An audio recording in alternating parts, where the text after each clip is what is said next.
What's up, guys? This is a core calf tibial workout and some cardio at the end. So what I was demonstrating right there at the beginning was how not to do calf raises.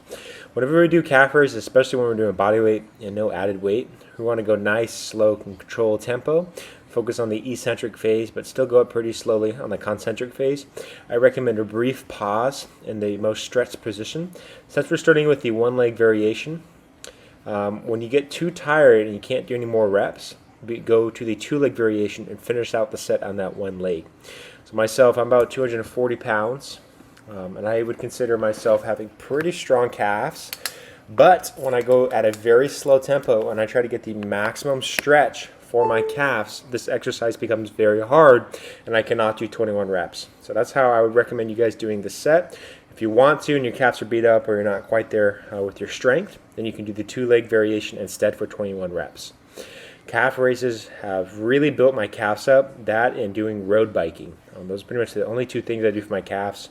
I squat with full range of motion. I've seen good growth occur, I think, for all those three reasons. So road biking or doing my cardio on some sort of air bike or assault bike for extended periods of time, doing this very slow, full stretch, full range of motion calf exercises.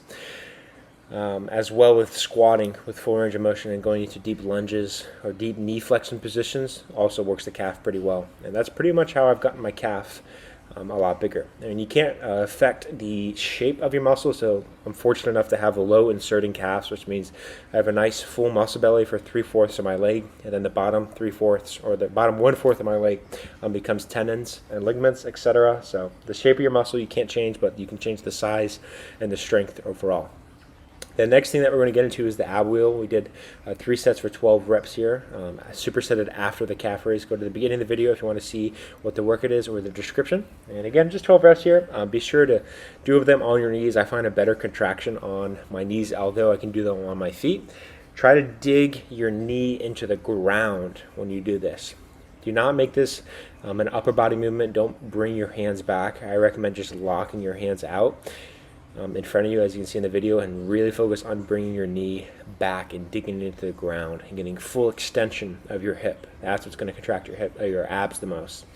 And then here we have side planks. These are deceivingly hard, right? Dipping the hip to the ground and bringing it back up. 15 reps per side. If you would like to and you have bad balance, you can of course get a wider stance with your legs, and you can put the outside leg, in this case my left leg, onto the ground. And you can hold that on the ground for a little bit more stable position. And then here we go. Right leg would be in front, left leg would be back if you wanted to make it a little bit more stable, a little bit more easy, but I'm okay with doing the variation that I'm doing right now. I do recommend having one hand on the ground. It just kind of helps the stability out of it, so I can kind of focus on my abs. So that's why I like having one hand on the ground. And then after 3 rounds of that, just something little for the core and the calves, we go to tibial raises for the first exercise. We're doing this for 3 sets for 21 reps as well. My tibials and ankles were very sore from squatting last week. I did a lot of legs the previous week, so I had to scooch my heel quite a bit back. But the way you're going to make this exercise harder or easier is, of course, you could do the one leg variation. I myself, a tibial raise expert, am not even on the one leg variation most weeks. So a lot of times I'll just do the 2-leg variation, and I'll work on increasing range of motion and time under tension. And so to make this exercise harder, you're going to scoot your heel farther and farther off that platform. And to make it easier, you're going to scoot your heel more and more onto the platform. So it's totally up to you, the difficulty of this exercise. Be sure to hold at the top for a brief second each rep to get a good contraction in your tibials. You should feel that at the front of your shins. And I did cut range of motion more than I would like, but again, I was just extremely sore and still wanted to capture it on a video.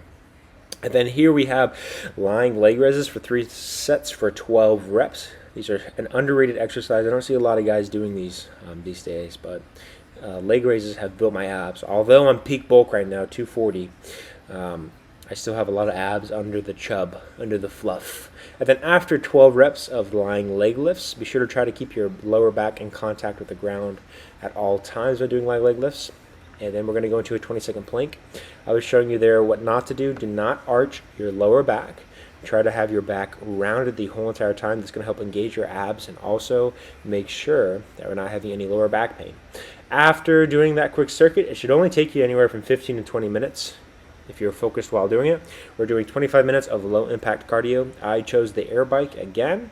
Other examples of low impact would be possibly the air rower, air skier, or incline treadmill walk, or even the elliptical. Things like running at Stairmaster you want to save for different days because that's not low impact. And then those are my calves for credentials. If you guys want to build some monster calves, be sure to follow the advice in this video. Nice and controlled tempo for your calves. Deep stretch as possible is how you're going to do it. I'll see you next time.